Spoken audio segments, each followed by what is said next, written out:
Olá, espero que todos estejam bem. Esse vídeo aqui é a segunda parte, onde nós vamos refletir sobre quem são os discípulos probacionários, probatórios ou em provas, e algumas principais características. Não esqueça de assistir o primeiro vídeo, caso você esteja vendo o segundo antes do primeiro.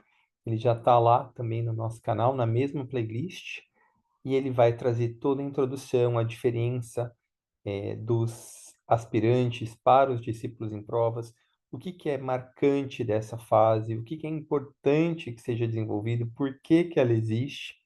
E agora, nessa segunda parte, a gente vai refletir um pouquinho mais sobre o que é o psiquismo superior e o psiquismo inferior.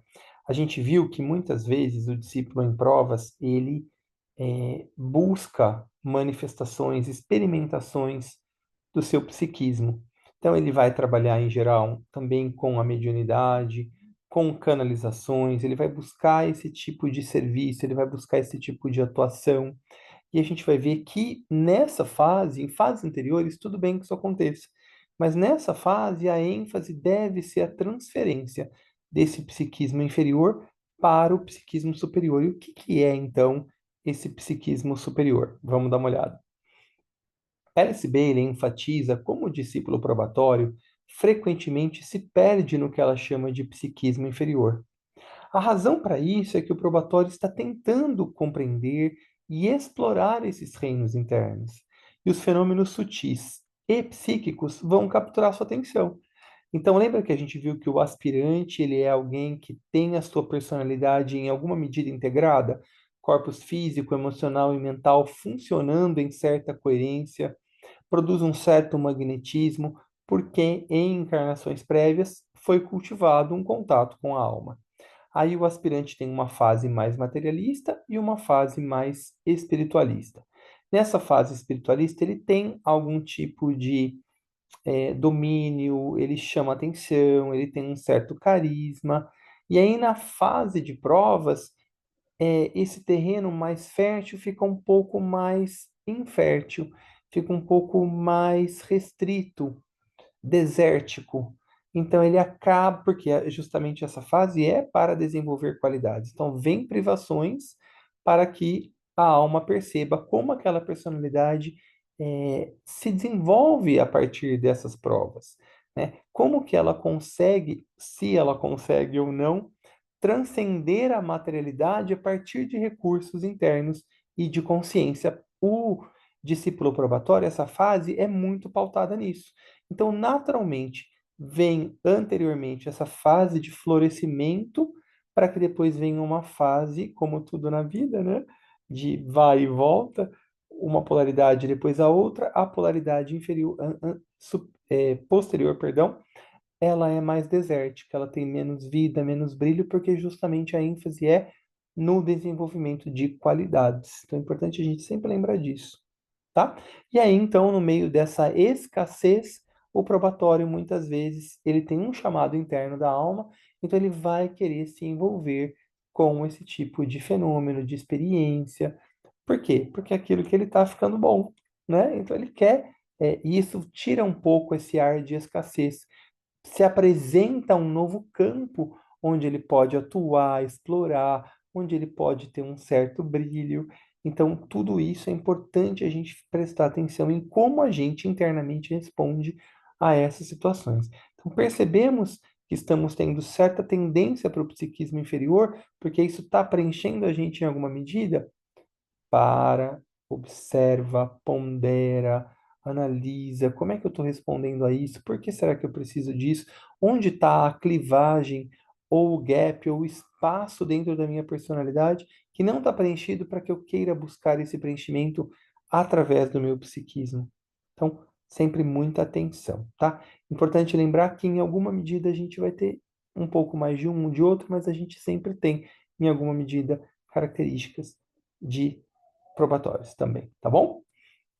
O probatório ainda carece do verdadeiro discernimento, de compreensão, de uma abordagem mais científica sobre os reinos interiores e os poderes psíquicos inferiores tornam-se frequentemente uma distração. Então, o probatório ele ainda está desenvolvendo o discernimento. Lembra que é uma fase de desenvolvimento de qualidades? Ele ainda está desenvolvendo a compreensão, ele ainda está desenvolvendo aquele olhar que a gente observa que o ocultista tem, que é um olhar científico de experimentação, de analisar uma experiência, analisar qual que é o seu efeito, qual que é o resultado, qual que foi a causa. Enquanto ele não vai fazendo isso, e a tendência dele inicial, pelo menos, é não fazer isso, é a experiência em si, né? Aí a gente percebe que eles vão se perdendo um pouco, se distraindo, vai, talvez seja uma palavra melhor, nesses poderes psíquicos inferiores que vão chamar bastante sua atenção. Vamos lá. É apenas na próxima etapa, no grupo 8, aquele grupo que a gente reconhece como o discípulo aceito e, posteriormente, o discípulo consagrado, que realmente surge essa compreensão científica, quando estamos livres de preconceitos e distrações ou distorções emocionais. Então, enquanto a gente não tiver livre dos glamoures, das distorções emocionais, a gente não consegue ter um olhar mais pragmático, mais científico, mais analítico. A gente é tomado, assaltado pelas emoções, a gente responde a elas e vive todo esse drama emocional, que aí rouba a nossa atenção para isso e impede que ela esteja voltada num olhar mais prático, experimentação, né, científico, por assim dizer. E o que são, então, os poderes psíquicos superiores? Bem, eles não são muito glamurosos. O que a gente pode pensar, então, que eles são? Então, eles não vão chamar muita atenção. Por isso que o discípulo em provas, ele está ainda escasso, ele está ainda no ambiente desértico, ele não vai querer olhar para aquilo que não chama tanto atenção, ele vai querer, em alguma medida, preencher aquilo que falta para ele com algo que é palpável, com algo que chama atenção, com algo que ele pode trocar com as outras pessoas, que ele pode ter algum tipo de êxito. Então, o discernimento, quantos de nós pensamos nele como um poder psíquico? Ele é um baita poder psíquico. A gente discernir entre uma coisa e outra é fundamental para o nosso desenvolvimento psíquico. Compaixão. Nós apenas pensamos que é algo que devemos ter e não encaramos como um poder psíquico superior. Ser um verdadeiro curador do mundo é alguém com compaixão. Oferecer beatitude, ser uma bênção para quem está ao redor. Esses são os verdadeiros poderes psíquicos. Então, presta atenção, né? Não nos deixemos levar por fenômenos, por mediunidade, por canalizações. Observemos, estamos tendo discernimento? Estamos sendo compassivos? Estamos sendo verdadeiros curadores no mundo, não querendo curar fisicamente, mas sendo uma manifestação de amor. O amor é a maior força curativa, de beatitude, abençoando, sendo bênção para os outros. Isso é o psiquismo superior. A gente permitir que a nossa vida seja uma expressão de qualidades, especialmente qualidades que estão tão em falta no mundo.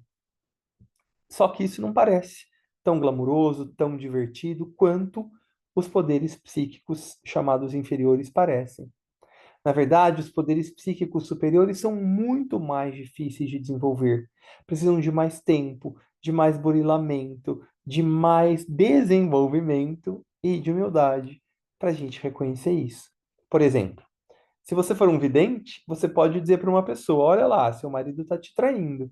E a pessoa vai ficar: mas como será? Você pode até fornecer provas, evidências, e aquilo vai trazer um certo poder para você, vai trazer uma satisfação, o reconhecimento no outro desse seu psiquismo. E daí? O que tem de bom nisso? Como isso vai ajudar essa pessoa a se desenvolver espiritualmente, a ampliar a sua consciência? A gente fala muito, né, de iluminação e a gente às vezes leva isso para o lado místico e a gente acha que é algo mágico se iluminar. Mas sempre que a gente amplia o nosso olhar, que a gente consegue enxergar uma situação de uma forma diferente além daquela que eu enxergava, isso é iluminação, isso é expansão de consciência. A gente precisa começar a reconhecer as pequenas expansões, os pequenos movimentos, os pequenos desenvolvimentos, os baby steps, para a gente se apropriando disso e não colocando a nossa atenção em algo que seja mágico, sobrenatural ou especial. A verdadeira iluminação, o verdadeiro desenvolvimento é no dia a dia, é passo a passo. Tá bom? São coisas que exigem a nossa reflexão e atenção. E é importante lembrar que no grupo 7 de discípulos probacionários, a busca é estar funcionando cada vez mais no plano mental e menos no plano emocional. Para o desenvolvimento dos poderes psíquicos superiores é preciso introspecção, exame, verdadeira compreensão do que está acontecendo em nós e nas pessoas ao nosso redor, para que possamos agir conscientemente. Obtemos muitas vezes reconhecimento das pessoas quando estamos na etapa dos aspirantes. E como probacionários, a busca por reconhecimento deve ser abandonada, o que não é fácil, pois estávamos acostumados a esse reconhecimento, a receber coisas boas, elogios, uma palavra, um carinho, uma atenção. E algumas vezes até os aspirantes manipulam as pessoas ao redor e ainda nos temos a tendência como aspirantes de nos colocar como um guru espiritual, como alguém que é especial, que tem uma visão mais ampla, que tem um contato com os espíritos ou entidades ou forças da natureza ou mestre de sabedoria. Então isso precisa e deve ser abandonado na etapa do discípulo probacionário, tá bom?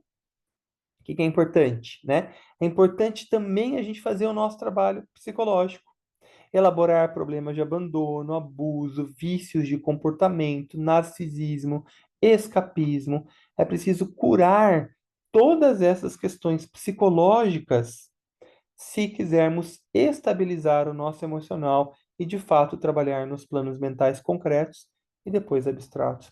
Uma tendência das pessoas que estão vivenciando a espiritualidade é abandonar a psicologia clínica, né? É buscar, eu me curo de outras formas.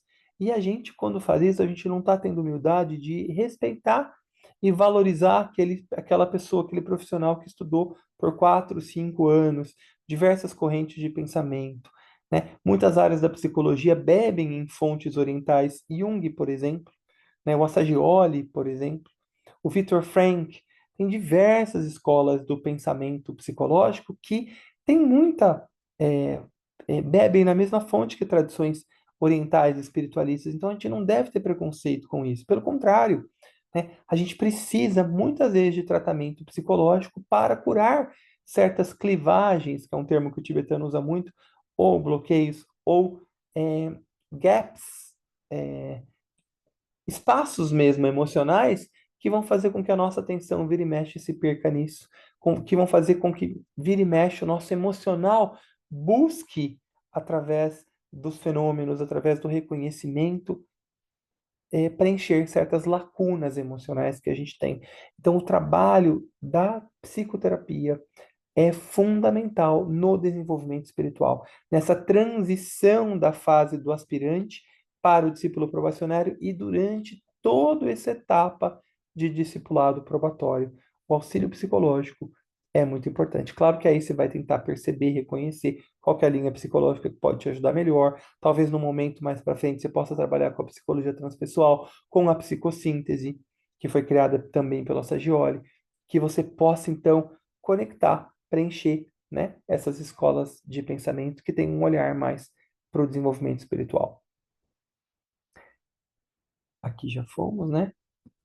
Então, eu coloquei aqui alguns conteúdos do Dr. Amen, que é um psiquiatra americano. Ele fala um pouquinho dos nossos cérebros e os conteúdos que a gente acessa. Ele fala um pouquinho de como é possível reparar o nosso cérebro através de um estilo de vida mais saudável. Não deixem de assistir, de pesquisar. Muito obrigado pelo seu tempo aqui, que esse conteúdo possa despertar em você verdade, né? Alegria, reconhecimento, tomada de consciência, porque é para isso que a gente trabalha. Um grande abraço e até mais.